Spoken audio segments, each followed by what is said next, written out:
This is a creator who I would say is not just a feminist creator. I think they would also consider themselves to be a radical feminist. This person is like an alternate timeline Dadvocate. We look very similar, but I think that somewhere along the way, I think that we probably had very, very similar views, and then something happened. Maybe it's like I became a stepmom and became very compassionate to men, and she just like had a lot of bad breakups. But somewhere along the way, we got to this video, and we're gonna kind of dissect it together. This video is called Men's Alleged Allyship is Conditional. Feel free to start plugging away your initial thoughts on that, trying to be objective. Sometimes people use clickbait to draw attention to issues that need to be discussed. Just trying to play devil's avocado here. I don't want to be a hater, but I might hate this. Hey friends, so somebody created a video in response to my last TikTok on the not all men issue, and it is really ripe for tearing down, so we're going to get into it. But as always, this video is for educational purposes and is not intended to bully or harass anyone, though. Whenever you hear that, it means someone's about to get dragged. Though I can't promise it won't make you uncomfortable and require you to use a few brain cells. It is a very condescending tone of a feminist regurgitating the same ideas. Talk about regurgitating the same ideas, because I haven't heard that one before. Perhaps I wouldn't have to speak to y'all like children if you would stop acting like children. Because there's only so many ways you can keep saying you have to do your homework, otherwise you don't get to play outside. The reality is that men like this in particular find feminists condescending, because women that display power, strength, intelligence, eloquence, self-assuredness, etc. make them feel emasculated and scared. She hasn't showed us what video she made that he's making a response to, and she's barely even showed us what this man's problem is. So far, all he's said is that whatever she has espoused seems to have been a common talking point. And her response to this is by saying, "Oh, widow baby, with your widow brain cells." Why would you think that we're condescending? Come on. The reason that people think that you're condescending isn't because you're pretty and stylish and well-spoken. It's because you're condescending. Nothing that you have displayed in the first 57 seconds hasn't dripped in condescension. You would have a point if you hadn't said anything condescending until now. But from the minute this video started, it's been nothing but like, pathetic little baby men. I guess we have to really work to drill this in there. It is off-putting. Look, I'm not gonna lie and say that I'm never condescending in my videos, but at least I'll admit it. But to then be like, and these pea-brained idiots want to infer that just because I'm eloquent that I'm condescending. No, you're just emasculated by me. Now I don't even know this guy or what he's responding to or what his beef is, but I'm already starting to see what he means by the regurgitated talking points bit. It represents a sort of role reversal that they either can't wrap their head around or don't want to wrap their head around for fear of losing their unearned privilege. So instead, they denigrate you. It's the projecting your own insecurities for me. The same thing that's the podcast bros and the Tates are doing. This is another one that just, chef's kiss. The idea that... Okay, I'm just gonna try to help give you guys content because this is moving context, because this is moving very quickly, and I'm also a little bit confused, so I'm gonna try to help pull you out of the confusion. Again, I don't know what her original video is, we haven't seen his full video, but he seems to have said, one, that she's regurgitating talking points, to which she is like, the only reason you're saying that is because I'm making you feel like less of a man. Not the greatest argument. But then he goes on to say, and what you're doing is very similar to what Andrew Tate and similar men are doing. Now again, I don't know what's going on here, but I have made the exact same observation, that a lot of these very radical feminist groups, specifically the ones that push for negative view of men and the wealth accumulation of women to use men for their money, that is the role that they play, is adjacent to a lot of radical red pill thinking, except on the opposite coin, where it is leaning towards starting to denigrate women while focusing on using them for the traditional roles. So I don't even know what this guy's full point is, but if he's making the conflation between radical feminist groups and radical manosphere groups, yeah, they're two wings on the same bird, honestly, and I'm not the only one who's noticed this clearly. Content's the same as theirs. Man, how come I'm still here?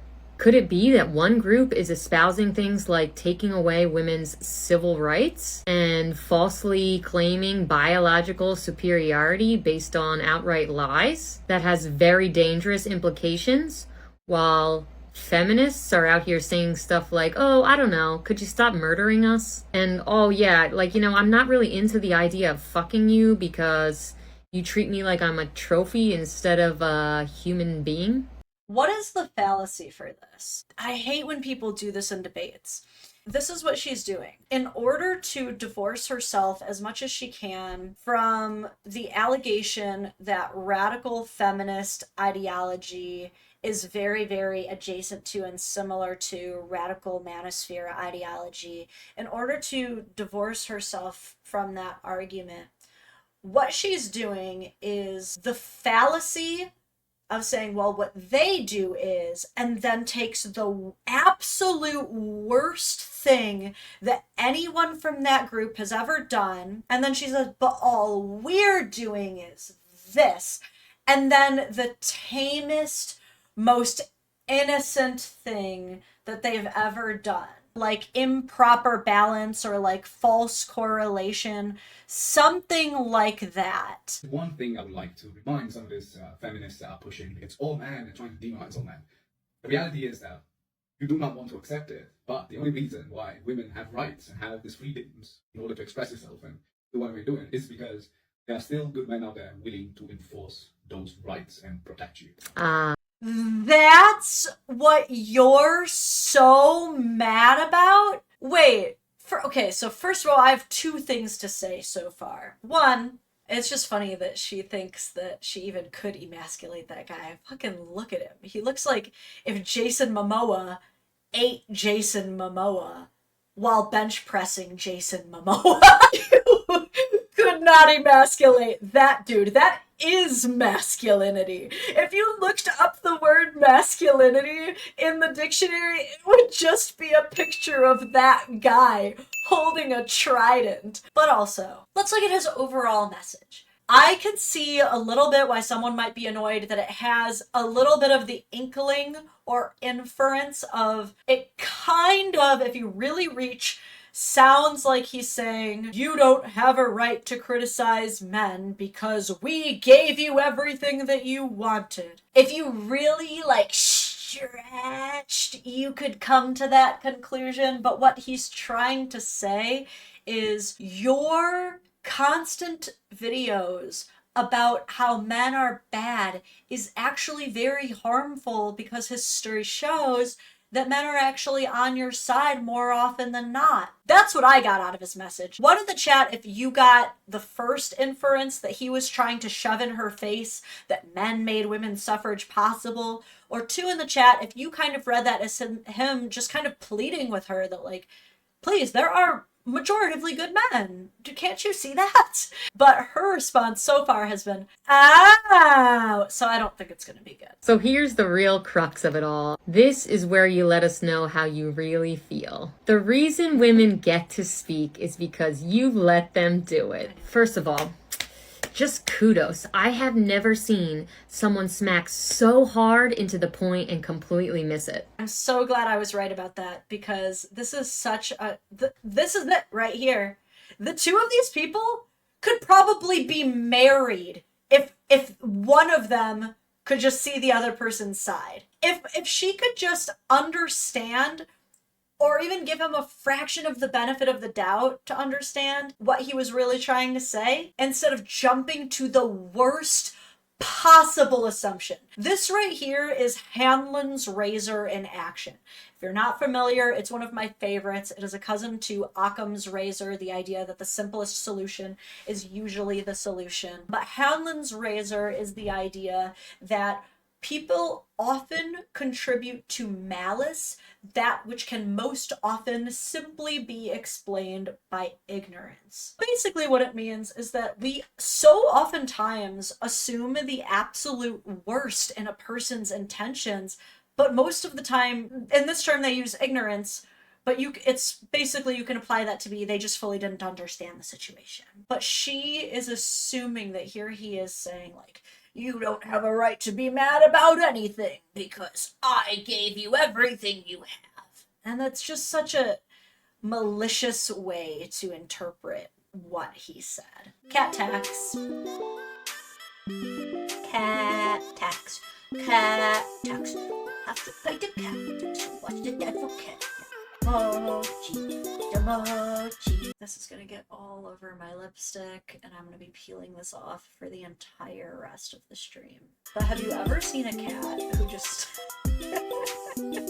Mochi, let's get back to trolling ourselves. Fact that women were once in a position where we could not speak freely or pursue education or a career or open a bank account, all that was because y'all, men, literally wrote our oppression into law so that you could relegate us to procreating and child rearing only. And so we could be your maids and your mommies and your blow-up dolls. It's men who all did this and decided that women were not human beings of equal value. And now, let me get this straight, and now you want to be thanked for giving us back the rights that you took away in the first place. Again, I gotta give you the applause. Where did he say that, though? Holy shit. She is mining. The way that she came up with all of that. I bet you anything. This is my theory. I bet you what she's going to end up saying is that his response alone, because he's using historical references to men helping give women what they've asked for historically, she's going to say, this proves that men cannot and will not help women unless they get the proper accolades for it.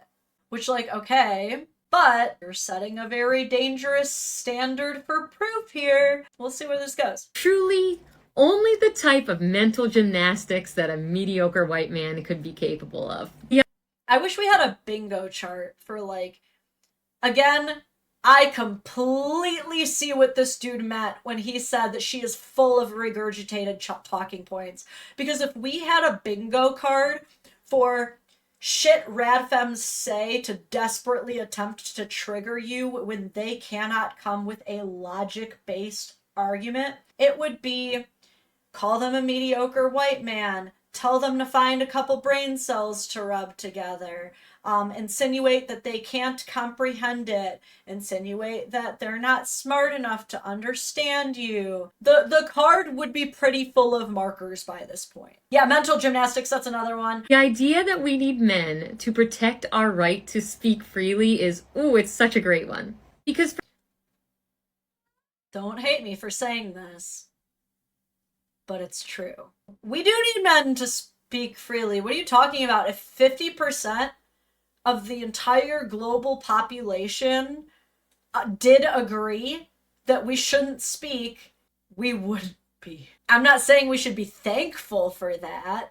You do need cooperation from the other half of the world to have rights, yes. That goes both ways. Everything that I push for legislatively to help give fathers rights, for example, specifically unmarried fathers who do not have custodial rights in 45 out of 50 states unless they can prove the mother to be unfit, like, we need women to help men get those rights. Absolutely we do. It would be so fucking ignorant of me to be like, oh, thanks women for giving us this right. I guess we should be thanking you.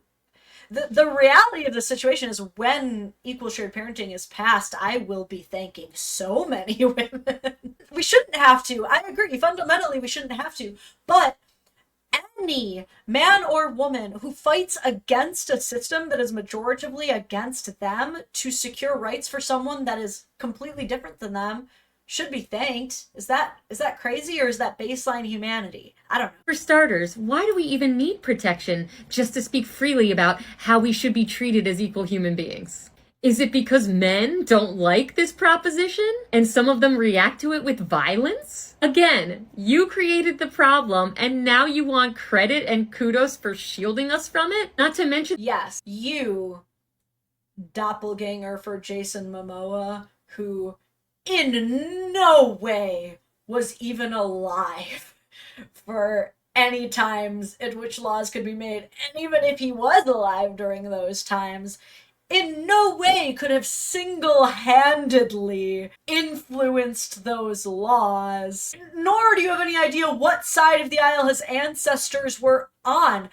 Looking at that guy doesn't look fully Caucasian to me. I would even not be surprised to hear that there's some native blood in there, that man might have more claim to being done wrong by her ancestors than his. Add that to the bingo card as far as like laziest radfem arguments is, well, you created the patriarchy. Jesus Christ, like if I was any man in the world, there is a 99% chance that I am just as disenfranchised by the patriarchy as you, quite frankly. Can we stop? Like, this is why men don't want to fucking talk about the patriarchy. I'm just gonna say it. There are a lot of men who are willing to admit, yes, I have certain privileges that I am afforded and that certain systems were built around me. And I think that it's really well and good to do that. But, like, considering the grand majority of men have never experienced any actual benefits from the patriarchy, these radical feminists sound so fucking stupid harping on it all the time and blaming people who have probably experienced poverty more than they ever have this amazing male privilege. It's just not an accurate representation at all. And it's really lazy. That y'all are really doing a shitty job of shielding us from it? A woman got hit in the face with a literal brick while a bunch of dudes fucking stood by and... Hold on. Debatable if that even happened. It has been a very long time, and that situation has never actually been proven to be true. There's been a lot of speculation behind that. Maybe not the best example. And did nothing. All because she didn't want to give him her phone number. And when we called out the hypocrisy in the fact that y'all are always saying we need to treat you as the protectors and we need to be in our nurturer roles, but y'all did nothing here, then you flipped the script. You said, well, y'all wanted to be independent, this is what you get. So the retribution for not ascribing to your traditional gender roles means that that protection is rescinded. This is another tool, another fallacy in the debate world that's happening right now. Again, we've barely gotten to hear what this man has to say. So far, I'm entirely on his side. But right now, she's attempting to execute the debate strategy where you just completely veer off onto a completely different topic. Where you are just, like, he comes in and goes, hey, I just want to say, a lot of men care about helping women. And she goes, oh yeah? Well, where were those men in the very specific and isolated incident of Ro Bashi, who was allegedly hit in the face with a brick and sent to a hospital? Or however, there have been upwards of 24 stories that do not in any way corroborate her story and actually speak to a completely different narrative outside of what happened. And actually this story has literally hardly any credibility at this point. But what about that? Where are we even going with this? Noted. If that's the case, seems like the whole idea is on pretty shaky ground, no? If we can't find common ground and are able to work together. But yes, I guess that's not so easy to market. So yeah, let's hate on each other because he gets clicks. As for this last bit, you can be mad that I'm popular on TikTok, but I'm not in this for the click money. It seems like this man has simply made a video responding to her video saying, hey, I've noticed that you speak very poorly of men.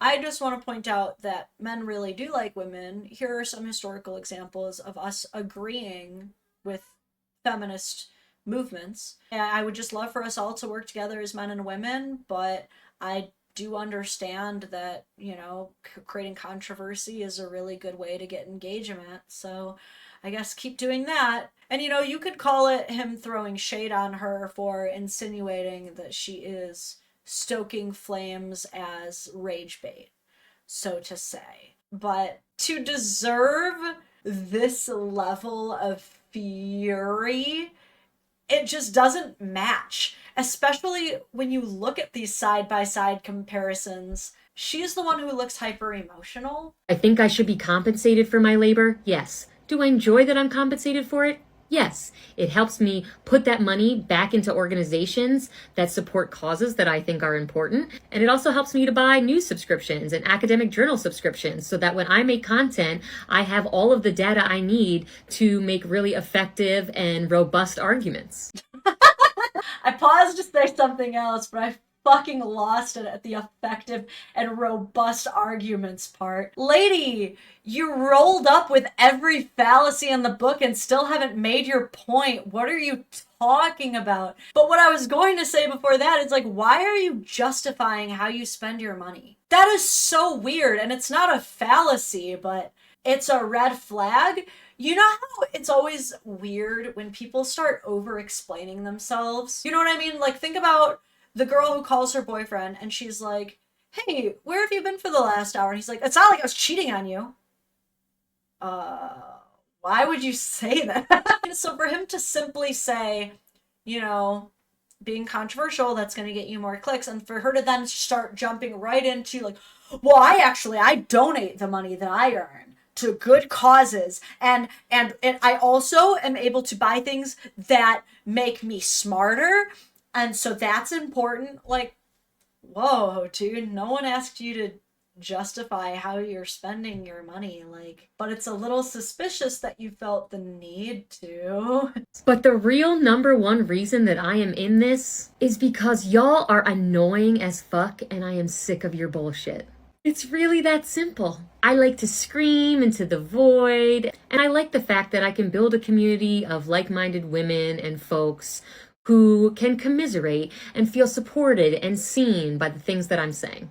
And making y'all annoyed and getting a little extra money to curate a lovely little girl dinner, that's just icing on the cake, baby. I am happy to tell you like it is, and I am happy to do the emotional labor and give you the tools you need to grow and do better. But I can't do this work and I can't compromise this work by constantly asking myself, how are men gonna feel? How can I make feminism something that's gonna appeal to men? Because if you need to be sold feminism as a what's in it for you situation, if our being treated as equally valuable human beings and being afforded the same opportunities as men and being able to live without the constant threat of violence is not reason enough for you to get invested, then I hate to break it to you, but I'm not interested in your thoughts or your participation, and you can get fucked.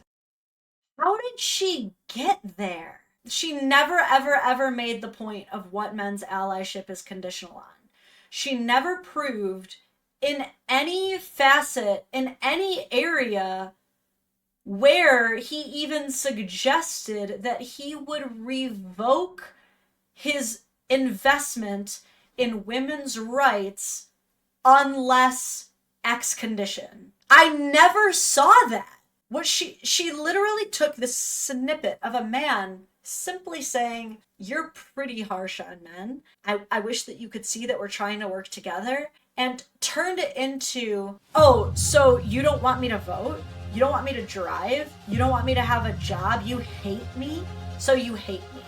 And you want to go throwing around the term mental gymnastics. That man did not do a mental plie. He just told it directly as it is. No playing games, no blaming, no stolen valor of him trying to get the accolades for giving you the right to vote. He was making a very good point that, like, I don't understand how you speaking so ill of men is helpful. But she's arguing, like, I'm creating a space for people to feel seen and relate to, and that's important. Are echo chambers important, or is it more important to have a message that you're able to package and sell to people who actually need it? Why do you need to sell feminism to feminists? And this is so far from the first video I've seen where she just assumes the lowest and the worst of men. This is the feminism that I'm supposed to be praising? What is it? What are the rights that you don't think that you have and that you think that this man is standing in the way of? Your right to hate men? Because he's not even saying you can't do that. He's just calling you accountable that it's shitty of you to do so. And you got so mad that you are insinuating that he doesn't even want you to have a vote. I didn't get anything from that. In fact, that guy came across as an actual feminist to me. Everything that he said was actually feminist coded. He came in and he said, I wish you would be treating these people as nicely as you treat these people. And I think it's great that we all work together to make this happen and that we should keep working together in the future.